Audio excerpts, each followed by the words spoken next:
Hello, hello, and welcome to another episode of Product and Cake. Today, as always, we are in the virtual recording studio, and here is with me, Paul. How you doing, Paul? I'm good, thank you, Goncha. Good to see you, and also so great to not be alone. Exactly. Just two of us in this studio, but we have also John Fontenot. Fontenot, is it called like that? No T at the end, but that's pretty close. Fontenot, okay, like in my last name, it's also. Yeah, it's so great to have you. Welcome to our podcast. Yeah. Thanks for having me. I'm excited to be here. Nice. So, before we start each episode, I think, John, you already know, but before we start each episode, as we believe it should also be the case for starting any meeting with your team, we start with a small check-in question. The master of all check-in questions is usually Paul. He finds the best ones. He comes up with the best ones. So, Paul, do you happen to have a check-in question for us today?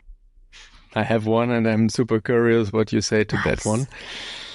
Let me know if it goes too deep, but the question is, if you could change one thing about how you were raised as a child, what would it be? Oh, wow, that's deep. That's deep. The good thing on every check-in question, you can decide how deep you want to go in your answer, right? Yeah. So, John, do you want to kick it off? Sure. I don't know what I would change, frankly. I really appreciated my upbringing. I don't know. Maybe I would have been homeschooled instead of going to a normal school. So I could have had more flexibility and freedom in what I learned versus some of the experiences I had in regular school. So interesting. Yeah. Regular school system could also be one of my answers. Interesting. I loved my school. Yeah. I really enjoyed my school. I had so much fun. It was amazing. But what would you change? I don't know. I technically this is not about how I was raised as a child, because I think I loved also how I was raised. Yes, there are problems. Yes, I'm hyper traumatized for a lot of things, but I still enjoyed it. It would have been maybe to have another passport in addition to my current one. I don't want to necessarily. I enjoyed also growing up in Iran. I love the culture. I love the language. I love a lot of things about it. The passport is not the strong suit of it. Yeah. Cool. Thank you for that answer. Yeah. I'm just overwhelmed and fascinated by how international we are, and that is so easily possible. And I'm also enjoying very much the possibilities we have nowadays to do these kind of podcast recordings. And this would also be something I would love to change on my childhood, because I love to sit in front of the computer. And if I could change one thing, then maybe someone who explained me, sitting in front of the computer is great, but also find other people that are sitting in front of computers and talk to them and get more insights earlier. It took me really a long time until I found out that it makes sense to go to meetups and to talk about what you're doing in front of the computer. That would be good. But anyway, I do it today, and I'm so happy to have you, John, because to all of our listeners, John is also a podcast host, but also a very seasoned product expert. So reading from your LinkedIn tagline, it is saying VP Product Management, SaaS, GRC, HR Tech, FinTech, and Marketplaces. So looking at your experiences, you saw it all, and you know how to make it great and big. And maybe you can describe your current role a little bit for us. What are you doing, and how do you look at product? Yeah, it's a great question. So in my current role, I'm VP of product at Terlumina, which is a small startup focused on enterprise SaaS for healthcare, focused on kind of the GRC space, which is governance, compliance, and regulation. So what we do is we build software to help health systems have broad oversight into their many hospital systems, because here in the US, it's not just independent hospitals. You have some, but a lot of hospitals are part of a large health system, and compliance officers have a hard time knowing, from their desk what's going on and are they operating in a compliant manner. You have to travel a lot, do a lot of manual check-ins and whatnot. So that's one of the big problems that we're setting out to solve, which is kind of interesting because I have, like you mentioned, a very general background, right? I haven't specialized in one particular area. I've seen a broad variety of things across SaaS, fintech, marketplaces, and AI and machine learning. And so this kind of brings a lot of things to a head, including some of my product marketing experience. And I get to wear a bunch of hats, which is kind of fun. So that's a bit about what I'm doing today. Cool. That sounds interesting. Yeah, that's really... Sorry. I jumped right in. Go on, Paul. I have one follow-up question to that one because I just recently read about a case here in Germany where one hospital was attacked by a ransomware and the whole IT system were encrypted suddenly and they had a really tough time. So I assume you have special needs on security approaches? Yeah, we don't necessarily secure hospital information per se. We're more of a task-based compliance system where there are certain laws and regulations that hospital pharmacies have to follow. And those things are often buried in papers in some filing cabinet, and there's tribal knowledge and people have to remember things.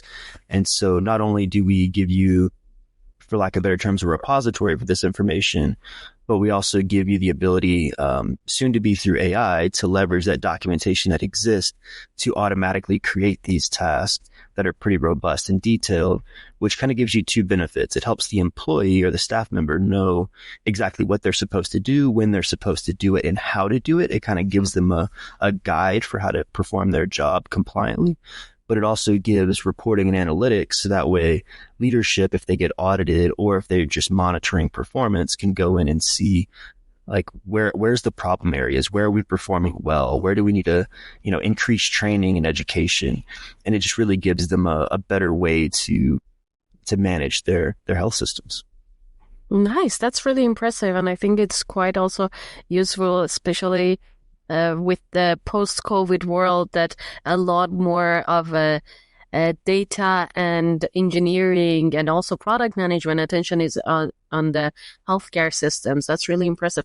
But I have a question. How did you land here? Because every time that we talked to a product manager, the path of them landing in product, specifically for your case in healthcare product management, as a VP, is, for me, it's really interesting. So how come you're in product? How come also in healthcare? Yeah, I'd kind of take you on my journey, and I'll try to be concise here. So I moved to Utah in 2013 with no tech background from South Louisiana, where technology jobs are not a thing, right? Fortunately, after a year here, got an opportunity to do contract work for Intel and their software group, doing software partnerships. And that's where I discovered product management. So about 5 years into that, I wanted to make a pivot into product management. It was a lot harder than I thought it would be, but I was kind of unlike most PMs today who kind of stumble into it. I actually, for 2 years, intentionally tried to get in, and it was very difficult. But once I did, Impressive. I was in a... Oh, that's the first time I think I've heard someone saying that I intentionally followed to become a product manager. Yeah, it was painful. And if we talk about it later, I have a side business called Path to Product, where we try to help streamline that path into product management because of that pain that I felt as an aspiring PM myself years ago. But yeah, I started my PM career actually as a UX researcher, just getting my foot into the door of a product team, and kind of pivoted from a sales role at a small SaaS firm. Met a mentor there who was a senior UX designer. He helped me get my shot into product. 6 months after doing UX research, they made me a full-time PM, kind of knowing that that's what I wanted to do. Spent 3 years there building products for a business that was primarily built off of a partner channel. And that led me to Lendio, where I eventually got promoted to director of product, spent some time doing principal PM work there. Because they recruited me to take over for a person who was moving on, who was building products for their partner channel. So that's how I got into fintech. It was more specific to the type of product work that I was doing. Spent about 3 years there, built a couple 0 to 1 products for partners and for enterprise customers there. Got laid off in kind of the third round of layoffs that they did around this time last year. And then the senior PM who mentored me in the first role was actually a director of product at another company and brought me over to his new company after I got laid off, and spent a short stint there before one of the engineers on my team at Lendio recruited me to the startup that I'm at now to kind of start and build their product function. So just kind of new people did well, and that network helped me get to where I wanted to go. So. And that is really the beauty of the product role, I would say, because by definition, you need to have a good network in the company and talk to a lot of people. And that is always helpful if you look for the next role. Cool to hear that. When you take a look at your current position and you're saying VP of product and marketing, can you describe a little bit how that role is contributing to the vision of the company? Yeah, it's a great question. So the vision of the company is something that we spent a lot of time and still kind of talk about. But in the first several months when I joined, it was really just product focused of, hey, we know there's a problem in this market. We want to build a product, but like the company and product vision and the strategy was still kind of nascent and being shaped. So what my role has been is really to help ask critical questions of our co-founders to help shape that vision and what's the narrative of the company? What is the category we fit in, and how are we taking this thing to market? And then I mentioned that I have done some product marketing work in the past, and I've partnered closely with product marketing, obviously in my PM roles. So I've kind of taken on that role as well in this small 10-person startup that we have, where trying to mesh that gap between what's the product we're building, what are the problems we're solving, and what is the value we're creating, and how do we actually package that up and take that to market to the right channels, talking to the right people in the right way, and kind of playing both sides of that strategic role of development to go to market. Nice. That is for sure very fulfilling when you see how your role contributes to the vision and how you can, especially in your case, actually create a product that creates value for a lot of people. But also, I'm sure it has a lot of challenges along the way. Can you tell us a little bit about a couple of your biggest rocks, a couple of your biggest challenges that you faced in this specific role? Time and opportunity. So I'll start with time first. Yeah. Wearing a ton of hats, I literally have to block off sections of my calendar to get certain types of work done. Like, do I need to spend time doing manual regression and QA testing for this 2-hour block? Do I need to focus on refining messaging based on new things we're learning in the market in this block? And just being hyper disciplined about time blocking my schedule to make sure that all the important things that need to get done, because for several of these roles like PM, product marketing, QA, it's me, right? There's no one else to do it. So got to make sure it gets done.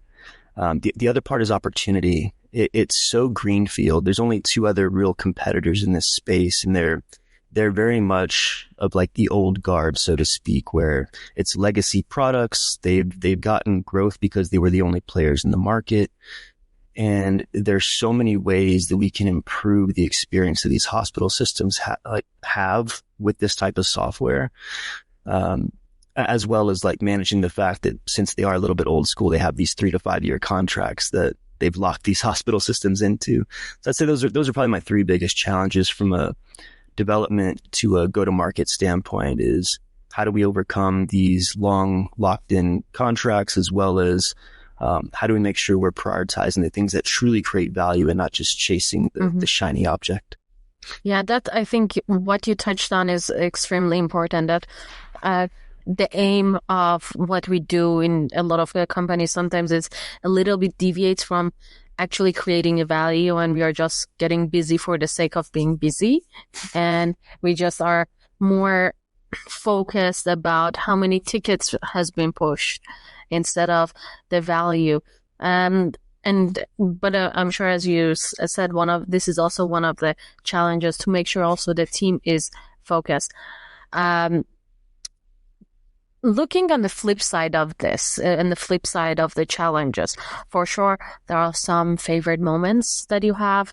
What's your favorite thing about this role? And like, if someone asks you, hey, should I pursue this role? What is that one amazing thing that you say, this is the reason this is great? So for me personally, I do love the team interaction, and I love the collaboration between PM, UX, and dev, and like the ideation and solutioning. But I think that's what every PM enjoys. But for me specifically, I love discovery. So I told you I got my shot in UX research. I didn't know what it was when I first started. So I dove in, did a bunch of courses, got a subscription to Interaction Design Foundation, and I just fell in love with the practice of user research.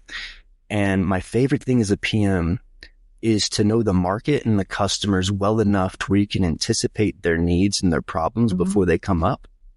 And this actually happened yesterday. I was on a call with a customer, and we had gone through a design sprint to redesign our task scheduler workflow, where you can kind of schedule a task out into the future on a certain cadence. And we found that it was very suboptimal the way that we designed it. And it came up in this customer call that they were actually having other problems that stemmed from how our initial design was. So I was able to get them back on a call to kind of go through designs and go through how we're looking at fixing this. And the fact that like we nailed it, we pretty much got it almost exactly the way that it should to solve their problem was really something that energized me, right? And kind of got me going that we understood it well enough to anticipate a solution to a problem that hadn't even been expressed yet. And when it was brought up, we had something ready for them. Nice. That's amazing. But I one of the challenges you mentioned was time. And in my conversations with some of the other PMs or some of the companies, I hear a lot that, oh, we don't have time for discovery. We are so busy delivering that we don't have time for discovery. How do you overcome this? It's a great question. Sometimes I ask for forgiveness instead of permission, and I just prioritize doing it anyway, even if I have to be scrappy.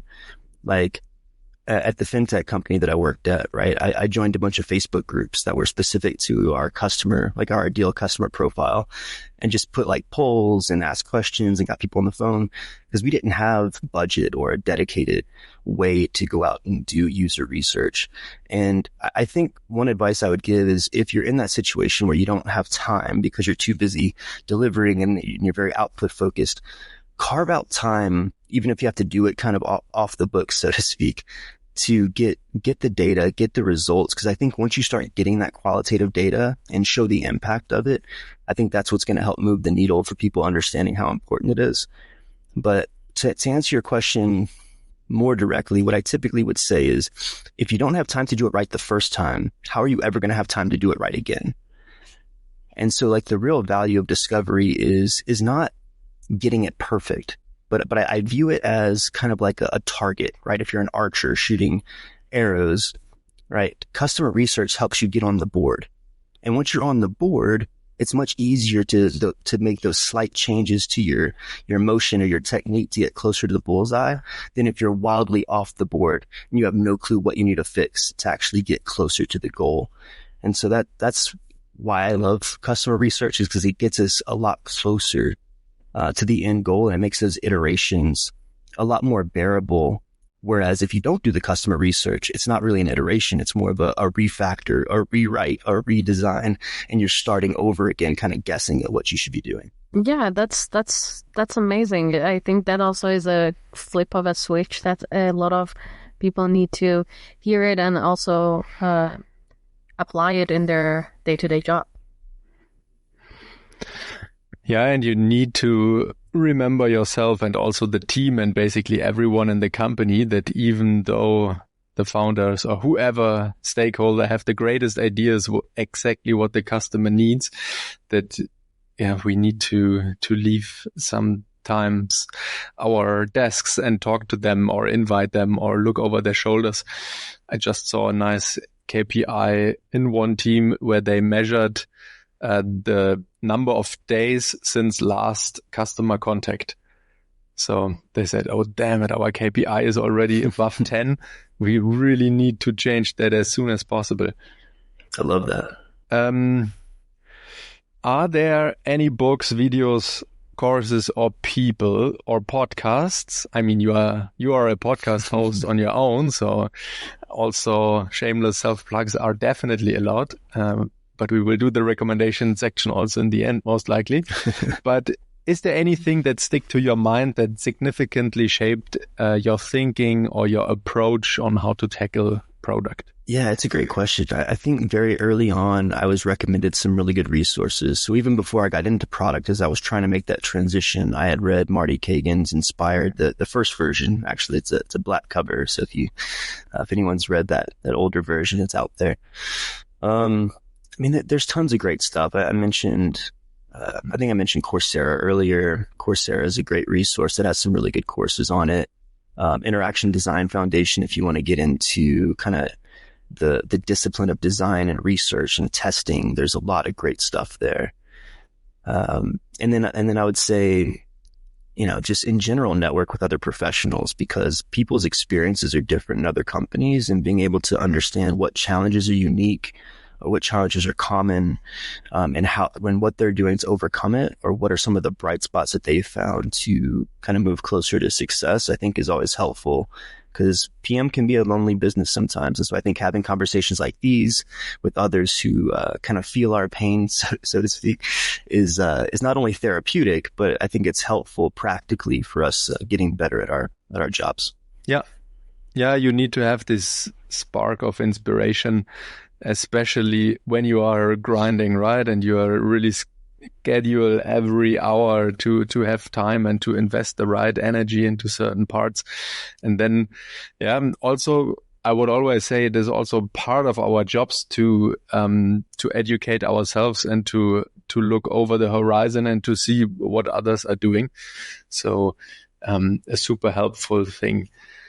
When, Terlumina, the startup you're working in, will hire a product manager, a junior product manager, right? And you will become the mentor. What advice would be the first one? What would be the first advice you would give to this junior PM that should take something off your shoulders? Yeah, it's a great question. I actually did a podcast episode on this a couple of years ago around what should a new PM do at a company? And I think there's it's kind of a three-legged stool in my mind where, understand the customer, understand the business, and you need to understand the product. And so I think the sooner that you can understand the business that we're in, the product that we have, and the customers that we serve, the quicker you can start creating value.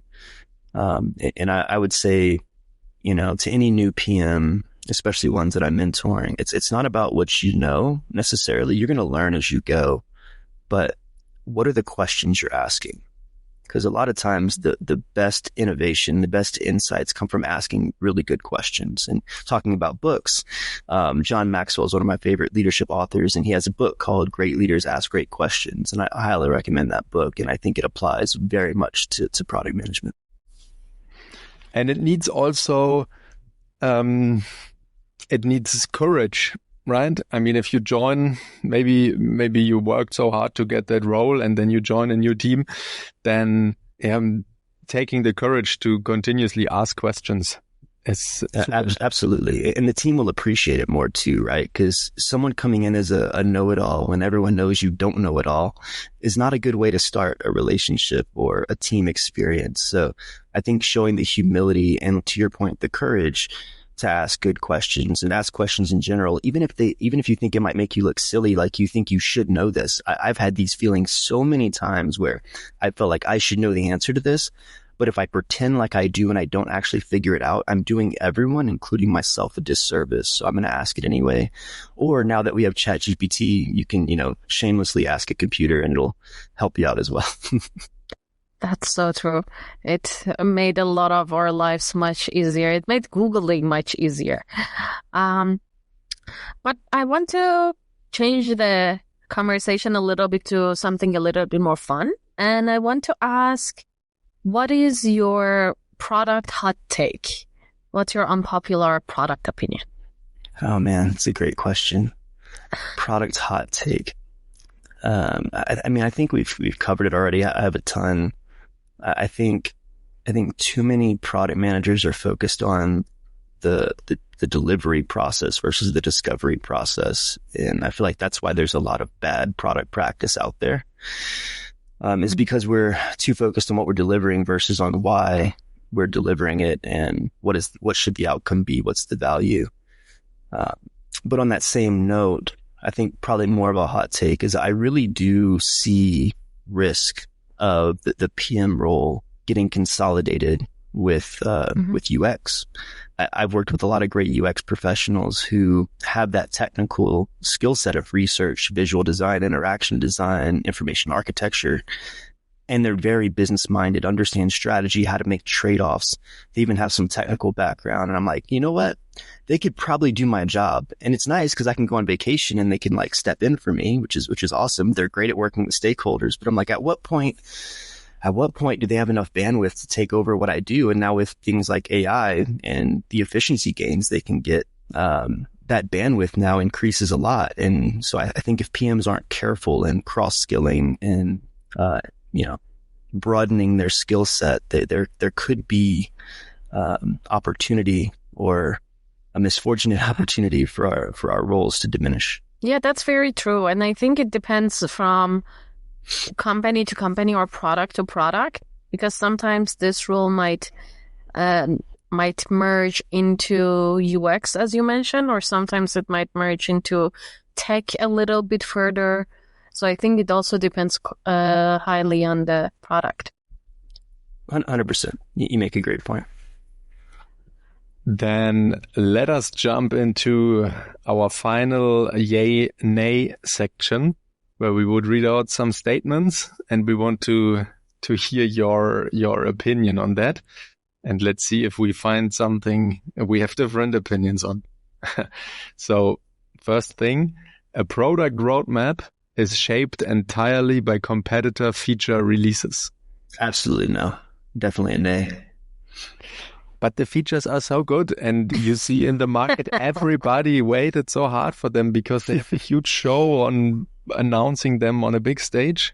Yeah, I wrote a book called Never Assume, and one of the chapters is Never Assume Competitors Are Correct. And there's a great use case from User Pilot in there of how some competitors were copying them and how they had the last laugh. So I'll kind of tease that out there. Nice. Yeah, that is a very good saying. There's assumptions and also this bias that the grass is more green on the other side, right? And damn it, they have 20 more engineers than us. But yeah. Okay, what about this one? Engineers are encouraged to challenge product requirements if they believe there's a better approach. Yay, absolutely yay, and they should. I get upset if they don't. Yeah, true. Same here. I agree. Relate. Yeah. Sorry, there are so many. I need to to look. Okay. Yeah, we have a long list of yay, nay questions. So we just filter through from time to time to see which one to ask, which one fits the conversation a little bit better. Yeah. And talking about engineers who come up with new ideas or have maybe some questions or additional thoughts. What about this one? The team decides to skip retrospectives to save some time for a tight launch timeline. Oh man, I'm going to give the cop-out PM answer of it depends. But I'm going to say, if I have to do yay or nay, I'm going to say yay on this one. Every once in a while, it's okay. Yeah. Yeah, I have to admit, I recently said nay, but just this week we decided to skip the retrospective because we have a tight deadline. Damn it, reality kicks in. Yep. Yeah, I also would say yay, and I think it shows the maturity of the team to decide when something fits their needs and pushes them forward, or it is just another hurdle, and they don't need to abide by all the rules in the book all the time, and they can adjust it based on their needs. So that for me is a sign of team maturity. I agree. Yeah, and also deciding on the next retrospective, I would say. Skipping them completely, it is so easy to forget until 1 year has passed, conflicts were raised, and then we realize, oh, damn it, yeah, right, we did not do any retrospective for quite a while. I have a hot take on retrospectives, if I may. I think retrospectives are like one-on-ones, right? Like they're religiously done, whether it's like weekly, bi-weekly, right? But if you wait, instead of getting real-time feedback and waiting until the next dedicated meeting for something, I think it loses its effectiveness. So I would rather have real-time feedback than waiting for dedicated meetings. So my 2 cents. Yeah, true. Good point. I'm also mentioning that it's valuable. For me personally, sometimes it's difficult when also emotions are part of it. And then I'm so angry about someone saying something, then I feel already, okay, my real-time feedback right now would be maybe different than the one tomorrow. But yeah, in general, there are a lot of cases where it is so much appreciated to just hear it after the situation appeared. Yeah, in general, it's not a product hot take, but it's a company hot take. I am against all pre-scheduled meetings. What I mean by that is when you perpetually say, "Oh, every Tuesday of every week or every first Tuesday of the month, we are gonna have this meeting with these participants," and without necessarily a set agenda for that meeting, without necessarily thinking twice about if all people are going to be needed in that meeting in a month or 2 months or not. So I'm really against it. Unfortunately, in the company, I'm usually the only one who's against it. Everyone likes to have a meeting that is recurring every week, every bi-weekly, every some time. And yeah, I'm in pain. Yeah, that's beautiful, and it relates very well to our last statement here. So, what do you think about this one? Customer feedback contradicts leadership's vision, but leadership moves forward with their decision anyway. I'm going to say it also depends. Which customers, what percentage do they represent, and is the vision a pivot from what you're currently doing versus what you have been doing with the current customers? So it's a little bit more of a nuanced question and answer in my mind, but making some assumptions that things are staying the same, but leadership just thinks they know better than the market or the customers, I'm going to say nay. And I think it's our job to push back on that. Mm-hmm. Thank you for that answer. I fully agree. Experience. Yeah. Yeah, I also fully agree here. I think if I want to be really specific about the wording, here it says, but leadership moves forward with their decision anyway. Not that we as a company decide to move forward with our decision anyway. So for me, that's a very important distinction between the two. And if we as a company decide that, hey, this is the better approach, even though the feedback showed differently, this might have a lot of other reasoning behind it. Maybe it's a very strategic move for us that the customers do not necessarily know the data behind it, the historical information behind it. It might be an approach for us to, for example, get a bigger chunk of the market, and the customers don't necessarily enjoy that because their options are going to be more limited. So there can be multiple reasons, but for me, the deciding factor here was the leadership moves forward with their decision, not that us as a company move forward with our decision. Okay. Then, John, thank you very much for joining our virtual recording studio. If any of our listeners want to continue listen to you, and I would really recommend that, then go and find John's podcast on every major podcast platform. Lessons in Product Management. They are really valuable. I listen to them frequently and helps a lot. Thanks, Paul. How else can listeners find you if they have any questions, if they want to reach out to you? Is there any channel that you would prefer? Yeah, the best is LinkedIn. Just look up John Fontenot. Fontenot is how you spell it, not how you say it, but that's okay. I don't get offended. And then if you like written content over audio content, I also have a blog that I post on the Path to Product blog, so you can check that out as well. Amazing. Thank you so much for joining us today and having a chat with us. Yeah, thanks for having me. Thank you very much. Bye. Bye. Please subscribe. Please tell everyone you know. Please tell anyone that wants to be a product manager, is a product manager, has thoughts about product management, knows a product manager. Just tell everyone. Thank you.